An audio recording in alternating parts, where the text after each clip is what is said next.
2026 yilgi Chevrolet Damas. Bu O'zbekistonda yaxshi tanilgan, ammo yangilangan ko'rinishda taqdim etilgan ixcham va ishonchli avtomobil. U ilk bor bozorda paydo bo'lganidan buyon asosan shahar ichida harakatlanish, kichik biznes va yuk tashish uchun mo'ljallangan model sifatida mashhur bo'lib kelgan. 2026 yilgi versiyada ham shu an'ana saqlanib qolgan. Tashqi dizayni oddiy va amaliy bo'lib, ixcham o'lchamlari tor ko'chalarda va tirband sharoitlarda qulay harakatlanish imkonini beradi. Ichki salon soddaligi bilan ajralib turadi, lekin kundalik foydalanish uchun yetarli qulayliklarni taqdim etadi.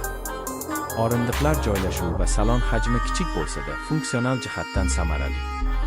Texnik tomondan Damas tejamkor benzin dvigateli bilan jihozlangan. U yuqori tezlik uchun emas, balki barqaror va ishonchli harakat uchun mo'ljallangan. Yoqilg'i sarfining kamligi uni uzoq muddatli foydalanishda foydali qiladi. Shu toifadagi boshqa avtomobillar bilan solishtirganda, Chevrolet Damas eng avvalo arzon narxi, oddiy tuzilishi va xizmat ko'rsatishning qulayligi bilan ajralib turadi.